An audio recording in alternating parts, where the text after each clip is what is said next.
என் பேர் விஷ்மிதா. நான் ஒரு working professional. Basically self grooming பண்ணிக்கிறதுக்கு எனக்கு ரொம்ப பிடிக்கும். எல்லாரும் பண்ணுற மாதிரி நானும் யூடியூப் பார்த்து ஒன்று ஒன்றா கற்றுக்க ஆரம்பித்தேன். பட் ஸ்டில் வந்து ஏதோ பர்ஃபெக்ஷன் கிடைக்கல. ஸோ எனக்கு வந்து அது எதுவுமே சாட்டிஸ்ஃபைடாக இல்லை. ஸோ அந்த டைமில் தான் வந்து ரோஜா மேமோட செஷனை வந்து ரேண்டமாக இன்ஸ்டாவில் வந்து எனக்கு சும்மா ஒரே சாட்டிஸ்ஃபைங்காக இருந்தது. ஸோ அதனால் அவங்களோட 15 minutes makeup mastery demo class வந்து அட்டென்ட் பண்ணேன் ஃபஸ்ட்டு. அதில் வந்து எனக்கு என்ன தேவையோ அதை தான் அவங்க எக்ஸ்பிளைன் பண்ணாங்க. அதனால வந்து அவங்களோட மாஸ்டர் கிளாஸ்க்கு வந்து நான் ரெஜிஸ்டர் பண்ணேன். ஸோ இங்கே வந்துட்டு எனக்கு மேக்கப் தெரியுமான்னு கேட்டால் தெரியும். ப்ராடக்ட்ஸ் இதுதான் இருக்குது அப்படின்றது எனக்கு தெரியும். அது எப்படி எதுக்கப்புறம் எதுன்னு கூட எனக்கு தெரியும். ஆனால் எப்படி போடணும் அப்படின்றது தான் எங்களுக்கு கொஸ்டின். அதை வந்து மேம் அழகாக எனக்கு கைட் பண்ணாங்க. செகண்ட் திங் வந்து சரி, எல்லா இடத்துக்கும் ஒரே மாதிரி மேக்கப் போட முடியாது. அந்தந்த இடத்துக்கு ஏற்ற மாதிரி நம்ம மாற்றிக்கணும்.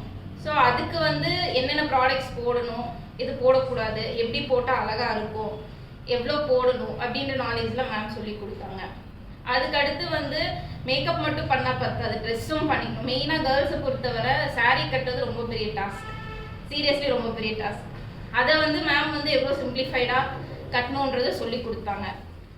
ரெண்டாவது விஷயம், நம்ம வந்து தனியாக போயிட்டு ப்ரீ ப்ளீட்டிங்க்கு நம்ம போயிட்டு அமௌண்ட் ஸ்பெண்ட் பண்ணுறது, அது நம்மளுக்கு அதுவும் ஒரு டீடியஸ் ப்ராசஸ் தான். ஸோ அதனால் அதையும் வந்து மேம் வந்து சொல்லி கொடுத்தாங்க. அது வந்து கோர்ஸில் வந்து ஆக்சுவலி கோர்ஸ் வந்து வெறும் மேக்கப் ஓரியன்ட் தான். பட் மேம் ஸ்டில் வந்து மேக்கப் மட்டும் பண்ணால் நல்லா இருக்காது, ட்ரெஸ்ஸும் நம்ம பண்ணிக்கணுன்றதுக்காக மேம் வந்து சாரீ கிளாஸுமே எங்களுக்கு அடிஷ்னலாக எடுத்தாங்க. அது ரொம்ப யூஸ்ஃபுல்லாக இருந்தது. ஆன் தி ஹோல் வந்து நான் ரொம்ப சாட்டிஸ்ஃபைடாக இருக்கேன்.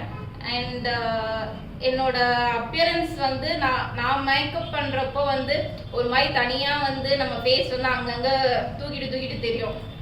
பண்ணுறவங்களுக்கு தெரிஞ்சிருக்கும் கண்டிப்பாக. பட் இது வந்து எனக்கு எப்படி என் ஃபேஸ் இருக்கணுமோ அந்த மாதிரி எனக்கு இருக்குது. சாரியும் அழகாக கட்ட ஆரம்பிச்சிட்டேன். முன்னையே கட்டுவேன், பட் இப்போ வந்து டெக்னிக் எப்படி ஈஸியாக கட்டுறது அப்படின்ற டெக்னிக்கும் கற்றுக்கிட்டேன். ஆன் தி ஹோல் நான் ரொம்ப சாட்டிஸ்ஃபைடாக இருக்கேன். Thank you ma'am.